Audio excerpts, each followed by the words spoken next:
A cliche is an expression or an idea that has become so overused that it has lost its original meaning and is now trite or irritating. What's up, monsters? I'm Greg from musicianmonster.com. So there are 5 cliches that we musicians use every day, and these cliches alter the way we see the music industry. The result? Your big break could jump up and bite you right in the armpit and you wouldn't even recognize it. And if you're having trouble getting your music heard, your problem is likely rooted in believing in one of these 5 cliches. So today, we're gonna bust them wide open. Let's look at the top 5 music industry cliches musicians believe that just ain't true anymore. First, I need a manager. One of the more famous figures in today's music business education scene is Taylor Swift's former manager, Rick Barker. Many of us approach Rick asking him to be our manager. The first thing he says is, "Why do you need one?" And the answer is usually the same. We don't know. Rick and I have had many conversations about this. He doesn't get why, on top of all he does to show us exactly what to do, we still chase a manager. We think about our schedules, money, booking shows, interviews, dealing with venue owners and promoters, merchandise, business stuff. These things most of us aren't great at. We think a manager will handle them.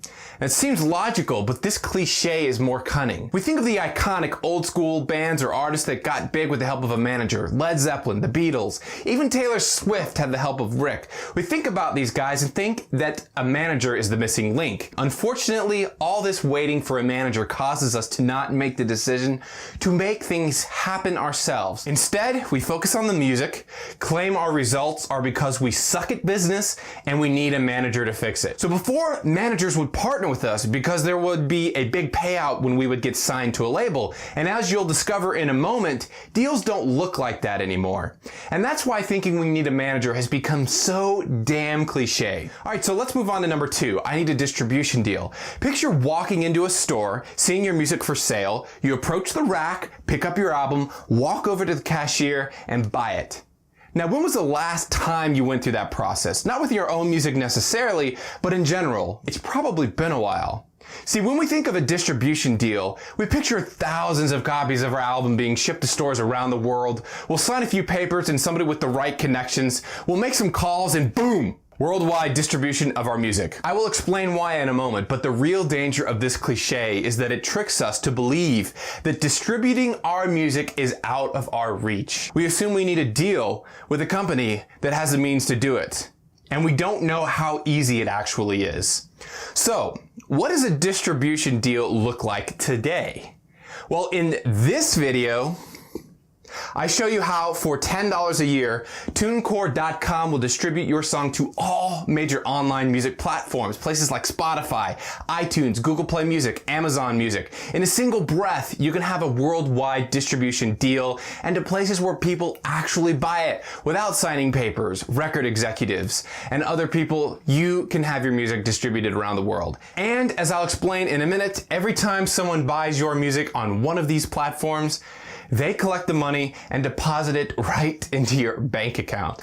Let's move on to the third cliche. I need a publishing deal. According to songstuff.com, a publishing deal is when one of us is offered a contract with a music publisher, like BMI. These contracts typically entail getting paid upfront in exchange for the publisher owning all the rights to our written work. They'll publish our music, collect whatever they make from it, and give us a flat amount. Call me cynical, but I don't trust deals like these, and I hate waiting on someone else to give me permission to get what I want. And that's why believing in this cliche is so dangerous, because we use not having one to explain why our music isn't getting heard. We're waiting for something that looks very different today than what we expect. So what does a publishing deal look like today, and how can you get one? So I'm a big fan of doing 2 things at once, so much that I explain in detail how to distribute your music and publish it in this video right here. So if you want to know how to get a publishing deal and a distribution deal in less than 5 minutes, for the love of God, watch that video. Let's move on to the 4th cliche. I need a record deal. When we get a record deal, we know we've arrived, right? You could be like Peter Hollins, who told me he fired his record label because they didn't know what the hell they were doing, according to him. This topic has been beaten to death recently, and I don't want to focus too much on explaining it further. But in short, record deals are still viable, but not like we think they are. Labels don't take risks, meaning you already have to have a business built, and they'll help you scale that up. Labels are looking for partners. But most of us assume it's like it used to be. It's the label's job to do that. But it's not. Now it's ours. So what does that even look like? Well, I can go into any venue, play a set, and earn income. It wasn't always like that.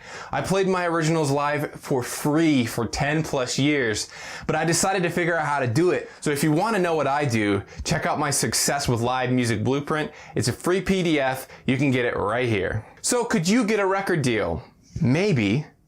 But if you're like me, you like doing what you want, when you want, and how you want.